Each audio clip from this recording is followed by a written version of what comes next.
Hej, jeg har lavet en synops om dansk økonomi. Min overordnede problemformulering er, hvordan skabes der vækst i dansk økonomi?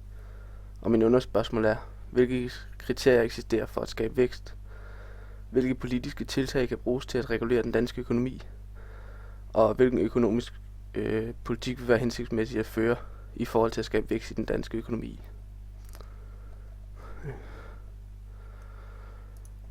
For måle vækst bruger man ofte BNP, som betegner den samlede værdi af en lands produktion i den offentlige og private sektor. BNP angives ofte, når man sammenligner det per indbygger, for derved at få et mere konkret tal at sammenligne. Dog tager BNP ikke forbehold for ulighed i samfundet, så man kan ikke se, hvor pengene ligger og hvordan de er fordelt. Kigger man på den danske udviklingen i den danske BNP i tabellen her, så kan man se, at vi i forhold til de lande, vi skal sammenligne os med, ligger et godt stykke efter. Og vi er det eneste land, der ikke er nået samme indeks, som vi havde før, eller i 2006.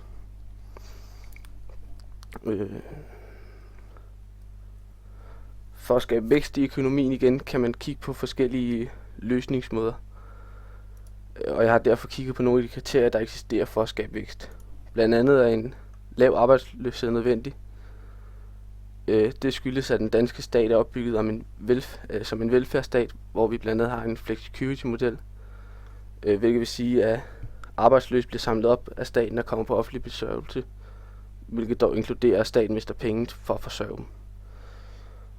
For at skaffe folk i arbejde igen, kigger man derfor på to mulige løsninger, enten opkvalificering eller stramningsstrategien.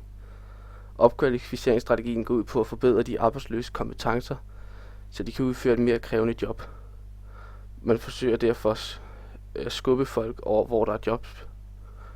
Stramningsstrategien derimod forsøger at tvinge folk i arbejde ved at sænke minimumslønnen eller dagpengeperioden for eksempel, for derved at gøre det mindre eller mere økonomisk fornuftigt at være i job. Derudover skal man også forsøge at øge forbruget.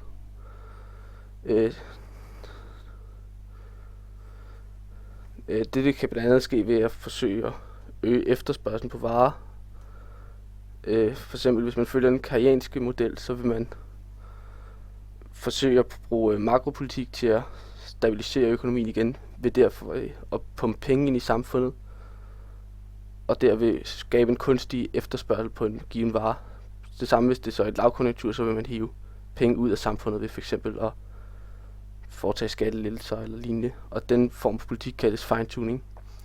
Kritikere af den politik mener dog, at det vil skabe inflation, hvis man pumper penge ind i det økonomiske system, og mener derimod, at markedet selv vil udligne sig selv med tiden. Derudover skal man også holde en balanceret inflation, og inflation betegner ligesom, hvor meget pengene stiger i værdi, og det kan derfor lyde som noget godt. Dog er en for stor inflation med til at mindske et lands konkurrenceevne, da priserne på de danske varer så vil stige, hvis den danske krone er meget værd. Derfor siger man generelt, at man skal prøve at bibeholde et niveau på ca. 2% inflation. Til at kontrollere inflationen bruger man pengepolitik. Det kan enten ske ved, at Nationalbanken pumper penge ind i det økonomiske kredsløb, eller trækker penge ud af det økonomiske kredsløb. Og det sker ved, at de enten hæver eller sænker diskontoen, som er den rente, Nationalbanken låner penge ud til pengeinstitutter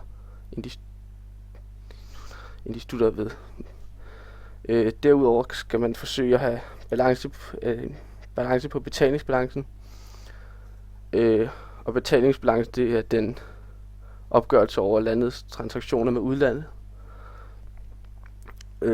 Og man skal derfor have en balance, det vil sige, at man skal cirka bruge lige så mange penge i udlandet, som man får ind. Og det kan fx ske gennem varehandel, rejser, renter og overførsler. Og hvis der er underskud på betalingsbalancen, kan enten en virksomhed eller det offentlige foretage lån i udlandet. dog fører det så til, at man gældsætter sig i udlandet, og det kommer ofte til at dobbelt negativ effekt, det man så skal betale af på den gæld. Derudover skal man have balance i de offentlige finanser. Det betyder, at de penge, eller statens indtægter, skal være kontrolleret. Det vil sige, at de indtægter, der kommer igennem skat og afgifter, skal udligne de udgifter, som simpelthen går til lønning af offentlige ansatte og offentlig forsørgelse. Og det kan reguleres gennem finanspolitikken, hvor man enten kan føre en stram eller en lempelig, alt efter om man vil have flere penge ind, eller har for mange penge, og derfor vil bruge pengene. Man kan dog ikke bruge endelig penge, da man skal overholde EU's konvergenskrav, som siger, at man maks kan have et underskud, som udgør 3% af landets BNP. Kigger man på Danmarks økonomiske situation i dag, bliver der i artiklen OECD bekymret for Danmarks velstand her. Redegjort for, at der er sket et fald i den danske velstand. Og det skyldes blandt andet, at Danmarks konkurrenceevne er lav, hvilket skyldes, at Danmark har et for højt prisniveau, som igen skyldes, at lønningerne i Danmark er for høje. Artiklen mener derfor, at man skal sænke de danske lønninger for derved at øge den danske velstand. Også i artiklen her, regning i børneværelset, bliver der lagt fokus på, at samfundet bliver fattigere og fattigere, og man for første gang i 200 år kommer til at se en generation, som bliver fattigere end den foregående. De mener derimod, at reformer er måden, man kan sikre velstanden igen, og mener blandt andet, at man skal bruge reformer til at sikre kvalificeret arbejdskraft og balance mellem privat og offentlig forsørgelse. Modsat ser de dog på det i artiklen Flad inflation styrker forbruget, som er der.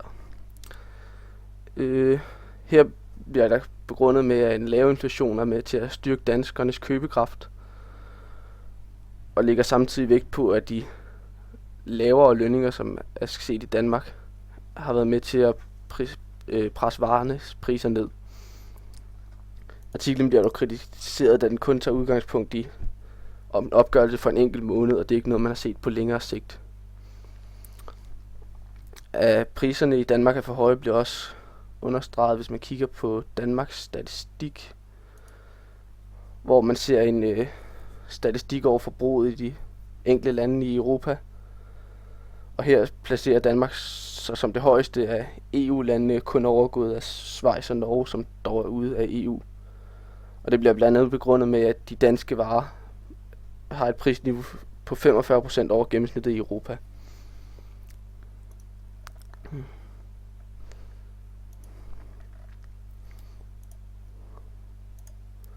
Der.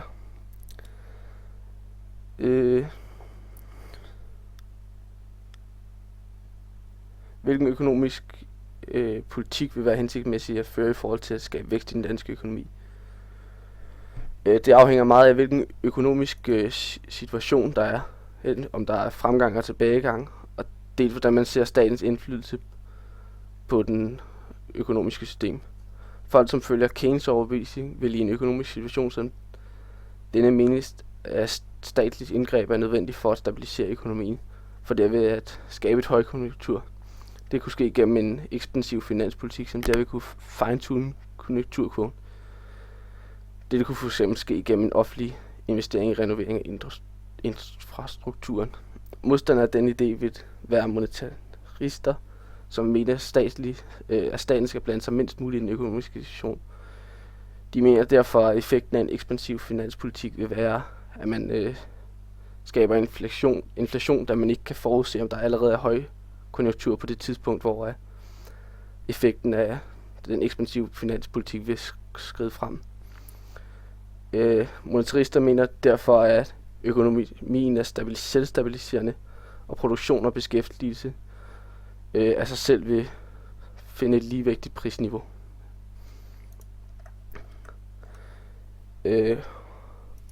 Overordnet, hvordan der skabes vækst i den danske økonomi, afhænger altså først og fremmest af den økonomiske situation, man står i.